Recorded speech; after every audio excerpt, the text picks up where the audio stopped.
Good morning बच्चों, कैसे हैं आप सभी। हमें आशा है कि आप सभी पूर्ण रूप से स्वस्थ होंगे और जो भी आपको ऑनलाइन के माध्यम से पढ़ाया जा रहा है उसे आप बहुत अच्छे तरीके से पढ़ रहे होंगे और समझ रहे होंगे।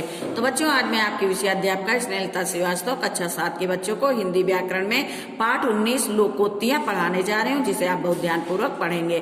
तो इसके पहले आपने मुहावरे पढ़े, अब मुहावरों के बाद हम आपको लोकोक्तियां पढ़ाने जा रहे हैं। लोकोक्तियां का मतलब होता है लोक धन उक्ति। लोक अर्थात लोगों में, और लोक माने लोगों में, और लोक माने संसार में प्रसिद्ध उक्ति या कहावत, यानी कि संसार में कहावत प्रसिद्ध होती है उसे लोकोक्ति कहते हैं। या लोगों में जो कहावत प्रसिद्ध होती है, उक्ति माने कहावत होता है, जो उक्ति प्रसिद्ध होती है उसे लोकोक्ति कहते हैं। बच्चों, ये लोकोक्तियां जो होती हैं ये हम अपने घरों में अक्सर बोलते हैं। घरों में बोलते हैं या आपस में बोलते हैं, तो इन कहावतों का हमें बहुत जगह पर प्रयोग करना पड़ता है। बहुत जगह पर ऐसी समस्या आती है जहाँ पे हम इन जो है लोकोक्तियों का प्रयोग करते हैं। जैसे है आम के आम गुठलियों के दाम। अक्सर लोग बोलते हैं आम के आम गुठलियों के दाम। इसका अर्थ होता है दोहरा लाभ। इसका वाक्य प्रयोग है समाचार पत्र खरीदना महंगा नहीं है, पहले इसे पढ़ने का आनंद लो, फिर रद्दी में बेच दो, है ना आम के आम गुठलियों के दाम।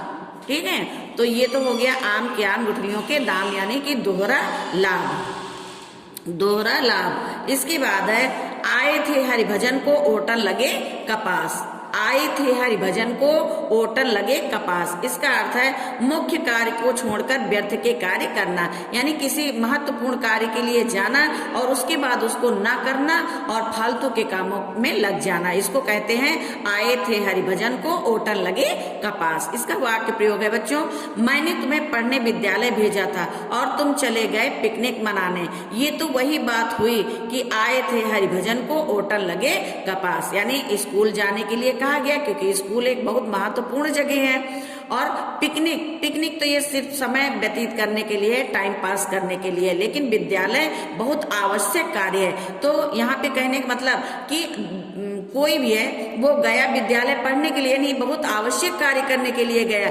लेकिन वहाँ स्कूल न जाकर के वो कहाँ चला गया, पिकनिक मनाने। तो पिकनिक कोई आवश्यक चीज नहीं है, ये समय पास की चीज है। इसीलिए ये कहावत यहाँ पे सिद्ध होती है कि आए थे हरिभजन को ओटन लगे कपास, यानी कि मुख्य कार्य को छोड़कर व्यर्थ के कार्य करना।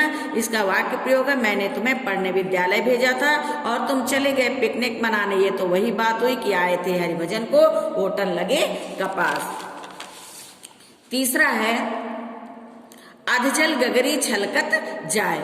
अधजल गगरी छलकत जाए, इसका मतलब होता है कि बच्चों जब गगरी में हम आधा जल भरेंगे, आधा पानी भरेंगे, तो उसकी आवाज, छलछलाने की आवाज होगी, लेकिन जब गगरी भरी होगी तो उसमें आवाज नहीं होगी। तो कहने का मतलब यह है कि जब व्यक्ति के पास थोड़ा ज्ञान होता है तो अपने ज्ञान को वो बहुत दर्शाता है, बहुत मतलब हाँकता है कि हम इतने ज्ञानी हैं। लेकिन जो व्यक्ति संपूर्ण ज्ञान जिसको प्राप्त होता है, बहुत विद्वान होता है, बहुत ज्ञानी होता है, वो अपने मुंह से अपना बखान नहीं करता। इसी प्रकार जैसे किसी के पास धन दौलत बहुत कम था और फिर उसके बाद धीरे से उसके पास थोड़ी सी संपत्ति आ गई, तो वो इतना बौखला जाता है, इतना हाँकने लगता है कि पूछो ना। और जो हमेशा से धनी होते हैं, जो हमेशा से जो है धनवान होते हैं, वो कभी अपने धन का घमंड नहीं दिखाते हैं। तो इसलिए कहा गया है कि अधजल गगरी छलकत जाए, यानी थोड़ा हासिल होने पर घमंड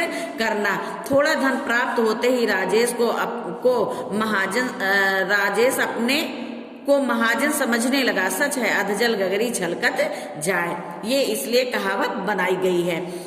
चौथा हम पढ़ते हैं अकेला चना भार नहीं फोड़ता। इसका अर्थ है कोई बड़ा कार्य एक आदमी के बस की बात नहीं होती है, एक आदमी के बस की बात नहीं होती। इसका वाक्य प्रयोग है गांव के जमींदार ने लखन की जमीन छीन ली, बेचारा अकेला उसका सामना कैसे करता, क्योंकि अकेला चना भार नहीं फोड़ता। या कहने का मतलब यह है कि अकेला व्यक्ति कोई बहुत बड़ा काम नहीं कर सकता है। कोई भी कार्य करने के लिए हमें जो है कुछ आदमियों की आवश्यकता होती है। अंधेर नगरी चौपट राजा। अयोग्य शासक होने पर अव्यवस्था। अयोग्य शासक होने पर अव्यवस्था। वाक्य प्रयोग, कहने को तो प्रजातंत्र है किंतु कानून देश की बिगड़ी दशा को देखकर तो लगता है कि यहाँ अंधेर नगरी चौपट राजा वाली कहावत सही है। यहाँ पे वाक्य प्रयोग है, कहने को तो देश प्रजातंत्र है किंतु कानून की बिगड़ी, ये जो देश दिखाई पड़ रहा है ये यहाँ पे होना चाहिए, ठीक है। कहने को तो देश प्रजातंत्र है किंतु कानून की बिगड़ी दशा को देखकर तो लगता है कि यहाँ अंधेर नगरी चौपट राजा वाली कहावत सही है। इसके बाद है, आ बैल मुझे मार, यानी कि स्वयं परेशानी को बुलाना, परेशानी मोल लेना। यहाँ है स्वयं मुसीबत मोल लेना, इसका अर्थ है स्वयं मुसीबत मोल लेना। वाक्य प्रयोग है, मालिक पहले ही क्रोध में है, इस समय उनसे बात करना आ बैल मुझे मार वाली बात होगी। यानी कि किसी से अगर हम अपने आप कोई बात करते हैं तो आ बैल मुझे मार वाली बात हो जाती है। जैसे यहाँ पे लिखा है, आ बैल मुझे मार, स्वयं मुसीबत मोल लेना। वाक्य प्रयोग, मालिक पहले ही क्रोध में है, इस समय उनसे बात करना आ बैल मुझे मार वाली बात होगी। आप देख रहे हैं कॉपी में किस प्रकार से लिखा हुआ है, आप बिल्कुल इसी तरह से लिखेंगे। 7वां है, आंख का अंधा नाम नयन सुख, आंख का अंधा नाम नयन सुख। यहाँ पे है गुण के विपरीत नाम, इसका अर्थ है गुण के विपरीत नाम। रमेश की पत्नी सुशीला सारा दिन घर में किसी न किसी से झगड़ती रहती है, ये तो वही बात हुई कि आंख का अंधा नाम नयन सुख। यानी कि रमेश की पत्नी का नाम सुशीला, सुशीला का मतलब होता है जो बहुत सुशील हो, बहुत विनम्र हो, बहुत सीधा हो। लेकिन यहाँ पे क्या कह रहा है, सुशीला की पत्नी का नाम सुशीला है लेकिन उसका काम उसके जो है विपरीत है, इसलिए कहा गया कि आंख का अंधा नाम नयन सुख। 8वां है, एक अनार 100 बीमार, एक अनार 100 बीमार।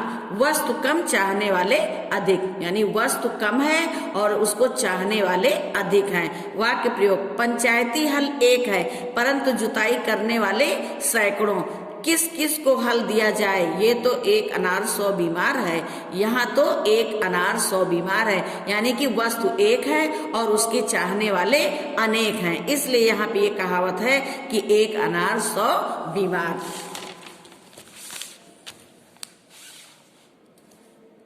9 नंबर पे है, ऊंट के मुंह में जीरा, ऊंट के मुंह में जीरा। अधिक खाने वाले को थोड़ा भोजन देना, इसका अर्थ है कि अधिक खाने वाले को थोड़ा भोजन देना या अधिक चाहने वाले को कम मिलना।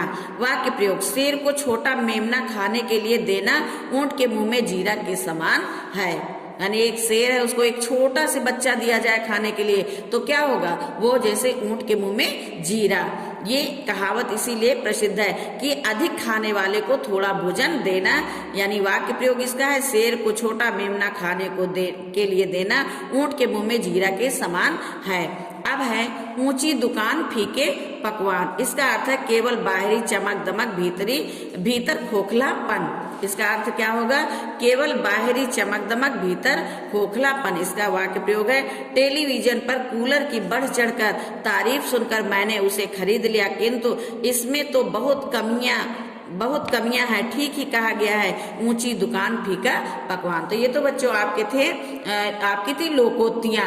लोकोक्तियां का अर्थ आप समझ गए हैं कि लोगों में जो है लोगों की कहावतें, यानी जो लोगों में प्रसिद्ध होती हैं वो कहावतें हैं। उक्ति का मतलब होता है कहावत और लोक का मतलब होता है लोगों में, लोक उक्ति, ठीक है। और ये भी कह सकते हैं कि संसार की ये कहावतें हैं, ये संसार की मतलब संसार में कही जाने वाली कहावतें हैं। तो इसके वाक्य प्रयोग, इसका अर्थ अगर सही है तो वाक्य प्रयोग आप अपने आप भी बना के लिख सकते हैं। यदि आप जो है बनाने में सक्षम हैं, सही शब्दों का सही जगह पर इस्तेमाल कर सकते हैं, तो आप वाक्य प्रयोग बनाने के लिए स्वतंत्र होते हैं, आप वाक्य प्रयोग अपने आप बना सकते हैं। लेकिन वाक्य प्रयोग जो है गलत नहीं होने चाहिए। तो बच्चों आज आपने